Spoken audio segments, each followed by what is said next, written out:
What's up everyone, welcome back to more Reddit stories about Karens, crazy people, and all that kind of stuff. Hope you're all doing awesome, and as usual, we got some more Reddit posts to check out today. So feel free to share your thoughts about today's stories down in the comments and let's get into it. Discovered an off button for downstairs neighbor. I have to get this off my chest because I feel a bit bad about it, but it's worked so well I don't want to stop. I live on the second floor and so far all of my neighbors have been awesome, and I've even made some friends. A few weeks ago, my sweet elderly downstairs neighbors moved out, and a few days ago, someone new moved in. I work long hours and I haven't met them in person yet, but I have felt their presence and bass so powerful it shakes my floorboards and walls. It reminds me of when I stayed in a hotel room above a bar. It's a lot. I figured it was useless trying to talk to them because good neighbors don't introduce themselves to you with bass so loud it gives you a migraine. And I don't like cops or landlords, so I'm not calling them. On day 2 of living on the planet of bass, I thought of an idea. The unit below me has the same floor plan as my unit, even down to where the fan is placed. When my neighbor starts playing music, I stand directly above their fan, focus all my body weight into my big toe, and tap the floor to the beat of the music. I'm a heavy woman, and my 200 pounds of body weight focused directly on his fan makes the fan shake to the beat of the music. Once his fan shakes enough, he stops the music, and I stop tapping. He'll start his music again, and I'll tap again, and we'll repeat the pattern for about 3 to 5 minutes until the music stops altogether. I've heard his confusion and upset about his music shaking his fan. He's complained on the phone about how upset he is he can't listen to his music because it causes his fan to rock, and he's scared his fan will fall out of the ceiling because it makes an awful noise, my toe tapping. Every time the music is too loud for me, I just tap until it stops, and my neighbor gets confused and turns his music down or off. I don't care if he plays his music at a lower volume or if he plays it loud while I'm not home, but I love my off button when I need the music to stop. When I was about 24 or 25 years old, I purposely caused a tailgater to crash into a construction ditch, circled back around, got out of my car, and taunted the driver. Like the title says, I am driving down a major boulevard on my way to work when some asshole decides to tailgate me aggressively while honking and flashing his lights. It was a one-lane road, only for about 3/4 of a mile, but I sped up knowing there was a construction ditch up ahead, and as I sped up, he kept right on my ass, and at the very last second I swerved around the ditch, and he went right in, totaling his car. I circled back, got out of my car, and yelled, "F*** you." He couldn't even get out of his car, but I saw rage in his face, and I just got back in my car all the while giving him the finger and slowly drove away. God, that felt good. This post unexpectedly blew up, so to answer a few questions. This was in the neighborhood of 1997 or 1998, I can't remember exactly. This was on eastbound Northern Boulevard somewhere between Old Westbury and Huntington, New York. No, I would not do this again today. Today I would just simply move over. I was young and dumb. He was alone in the vehicle. And I just want to point out that I don't condone this kind of thing, doing something like this intentionally. However, it was the guy's own fault for tailgating in the first place. But also that said, it does kind of also serve a good point. When you're driving that close to someone, you do get much less of a warning of hazards on the road, and you have much less time to react. There are things ahead of you that you just can't see until it's behind the driver in front of you. So it's also possible this guy could have still ended up in a ditch even if OP didn't just wait till the very last second. So be careful out there. Road rage is just not worth it. Insurance company says they're not paying out as my dad's time of death is in dispute. In my dad's place of work, they have insurance that covers a scenario where if the employee dies whilst having a child under the age of 18, then that child will receive 100k British pounds and the remaining balance of the mortgage paid off, so the child and his mother can live in the property free of any mortgage. My dad died in January this year.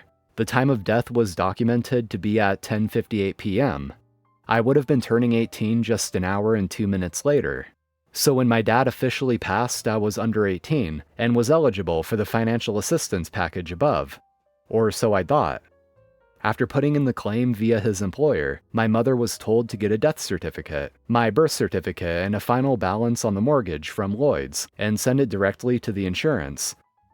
2 weeks passed before we got a response from the insurance saying they're passing all the information on to their medical underwriters for a second opinion and have requested my dad's medical records. A whole month later, they told us that they were seeking expert opinion from multiple medical third parties and had put the claim on hold. Today, almost 4 months on from the last letter from the insurance, we received a huge 235-page report via courier, which in short says that the insurance would not be paying out any money, as my dad's time of death is disputed, and that he could have had a heart rhythm for at least 2 hours after his death. The insurance says the claim is only valid if the patient is asystole, and as there's no proof of that, it's conceivable that my dad lived beyond my 18th birthday. Me and my mom don't really understand all the jargon in these documents, and simple Google searches aren't really helping as I haven't been able to find anything like this ever happening. And a commenter here said, "As a medic, you can be dead and not be in asystole, flatlined. All the ECG shows is electrical activity in the heart, not whether the pump is actually mechanically pumping. There are many people who have pulseless electrical activity in the heart for some time after death. This does not mean they are alive. Unless your hospitals are very different than the ones here, your father would not have been hooked up to an ECG for 2 hours post-mortem. He would have been brought elsewhere quickly to clear the room for the next emergency. The insurance company has no proof that he had electrical activity in the heart, although the opposite is true for you not having proof he didn't. The mental gymnastics of this policy are astounding. By this logic, anyone with a pacemaker is basically immortal. The batteries last like 20 years, and keep firing even if the heart is too dead to respond. My point is, challenge this. Your insurance company are not medical professionals, and will be rebuked quickly by anyone with an ounce of medical knowledge. Yeah, this is a case of an insurance company seeing just a hint of a technicality they could try to use to avoid paying out, and if they see a chance, they'll jump on it. They're trying to argue the time of death by supposing that there's a possibility there was heart activity over an hour after he was declared dead, which just sounds incredibly silly. I feel like the exact time of death that was officially reported by the medical professionals is what should be used. The fact that there was a possibility of electrical activity in the heart really means nothing, because none of that was recorded and isn't able to be proved. And like the commenter said, the presence of heart activity does not necessarily mean the person is alive. They're definitely reaching in any way they can to just avoid paying out, and it sounds like if OP does fight this, they'll probably have a good chance at winning. Calling an ambulance for my coworker even though I knew she was kinda faking it. I, 28 male, am working in an English language center in a Southeast Asian country, Ho Chi Minh City, Vietnam. There's a female coworker in her 20s here who often touches her head and wobbles like she's about to faint, and she would lie down on the couch, letting people fan her, bring water and food to her. We take midday naps here, so whenever she does this, everyone's lunch and nap time is ruined, especially the ones who keep caring for her. This would happen at least twice a month, so over the last 5 or 6 months, I've seen a few incidents when we work the same shift. One time she even asked me to order ice cream for her. Info, it's a big crowded city, so you can just walk to the ice cream shop nearby to grab one for $1. Didn't pay me back, but that's besides the point. This Monday, she did it again, and this time she asked a girl to order her an iced drink and a sandwich. A group of coworkers fanned her, did the whole caring thing like she's a sick child. I stood up from my chair, walked towards her, asked if she was okay. Then I went to the men's washroom, dialed for an ambulance, and went back to my seat. After 20 minutes, we heard the siren. My phone rang again, and I stood up and told her servants to help her to the ambulance. Her face changed. You know that face, when someone knows they effed up. Other girls asked if I called. I said, yeah, it seems more severe this time. It's best for her to go. The ambulance is here already. You'll have to pay for it regardless. The ambulance fee is about 1 to 2 days worth of her salary, around $50. Other coworkers actually agreed and helped her get on the ambulance. Now that I think of it, no one called an ambulance for her once. Ever since that incident, she stopped interacting with me beyond highs and hellos. Now, I'm not just going to assume outright that she's faking it, but it certainly kind of sounds like she might be, because evidence kind of does seem to be pointing that she wants the attention. But either way, I don't really think calling an ambulance was a jerk move or anything. If she wasn't faking and she's having some kind of health issue that's causing her to collapse in the middle of a work shift, then I'd think that's good enough reason for someone to be concerned enough to call an ambulance. I'd be kinda curious to know if these episodes of hers continued from this point forward after OP called the ambulance that one time. That would be a pretty good indicator on whether or not she's faking. Neighbors sending their relatives to my house to try to use my pool without my consent. The front of my driveway has a sign that reads "Private property, no trespassing" as you pull up to the driveway. I have a fence up around my pool to keep out unwanted animals and intruders, with the only way in being a key to unlock the gate. I have security cameras on certain places of the house pointing at the pool. Last summer, while I was away, my phone alerted me my security camera had caught something, and so I checked to see the live footage. It was 3 teens that were in early teens, and 1 adult trying to climb the fence to my pool.